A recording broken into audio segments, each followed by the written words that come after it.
L'inverno rende l'aeroporto di Gorizia simile a una landa desolata, ma è proprio qui che transitò la storia. Quella dell'aeronautica italiana e non solo. E qui volava Raffaele Chianese, oggi unico superstite del quarto stormo caccia e uno degli uomini di punta della sua pattuglia acrobatica operativa a Gorizia agli ordini del Duca d'Aosta negli anni 30. Anni testimoniati da questo straordinario inedito filmato uscito dagli archivi di Bernardo Monti, figlio di Luigi Monti, che fu ufficiale del quarto stormo. 100 anni il 14 marzo per il maresciallo Chianese, classe 1910, una vita lunga e avventurosa che ha rischiato più volte di vedersi interrotta e che invece ha toccato l'ambito traguardo del secolo. Chianese oggi vive presso Gorizia, dove trovò moglie, dove creò la sua famiglia e dove si stabilì dopo i turbolenti anni del fascismo e della guerra, ma veniva da lontano, dalla Campania.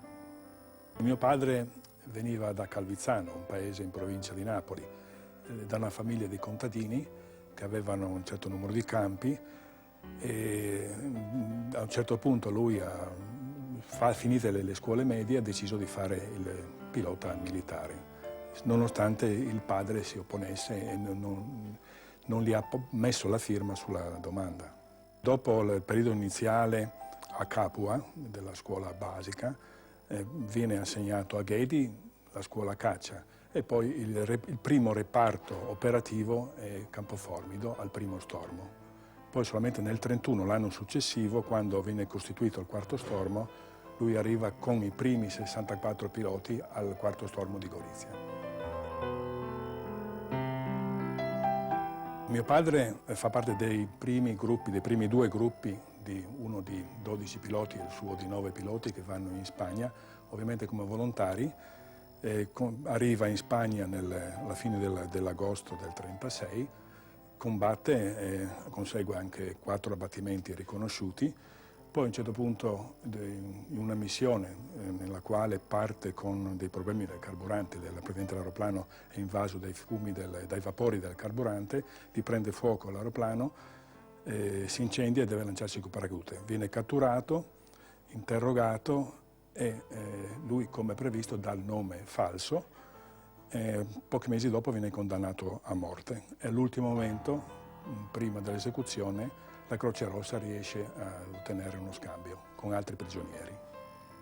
Mio padre, come penso gran parte dei giovani di allora, erano appassionati del volo. Diciamo, di politica se ne interessava ben poco, direi. Oltretutto era un sottufficiale, tra l'altro, e questa sua grande passione per il volo ha fatto sì che lui riuscisse ad eccellere in certe cose. Infatti fin dai primi anni a Campoformido e a Gorizia riesce a far parte delle pattuglie acrobatiche di allora. Erano periodi in cui si facevano cose impossibili e Chianese era uno dei migliori in questa acrobazia, ad esempio il volo a coltello. In teoria l'aereo quando vola a coltello, cioè con l'ala destra o di sinistra rivolta verso il terreno e l'altra rivolta verso il cielo. In teoria l'aereo non potrebbe volare in quelle condizioni perché non c'è portanza sull'ala. Però il volo a coltello si faceva soprattutto utilizzando una buona dose di velocità per entrare in quell'assetto. Poi la velocità molto alta dava la possibilità alla fusoliera di fare una piccola portanza tipo ala e per un certo periodo di tempo, diciamo non eccessivo, l'aereo poteva essere mantenuto a coltello, ovviamente con l'abilità del pilota. Nel dopoguerra, nel 1950, viene richiamato in servizio attivo e va alle scuole della Puglia, cioè precisamente prima a Brindisi e poi a Lecce Galatina, per ricostituire la nuova aeronautica. Cioè l'aeronautica ha bisogno di nuovi piloti, deve ricominciare da capo e cosa fa? Attinge dai vecchi piloti che diciamo, sono sopravvissuti alla guerra e che possono addestrare le nuove leve.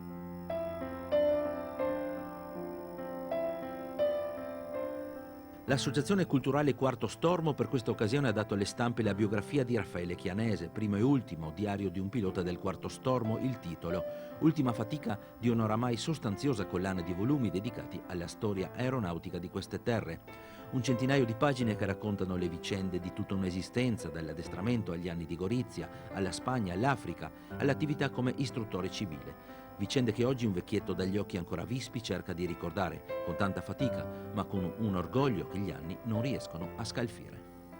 Mancava della benzina e allora hanno rifornito l'aereo, no? Ed è stata superata questa. È fuoriuscito. Questo- Troppo la capacità. Ed è caduto fuori, no? Dentro la Ha allagato tutta la fusoliera, no? Quando eravamo in volo, che il pilota non pensava che poteva succedere qualcosa. E infatti non era mai successo un caso del genere, no? Nell'aprire il fuoco, no? La fiamma ha incendiato il carburante che era caduto, no? E allora cosa fare? Lanciarmi oppure morire?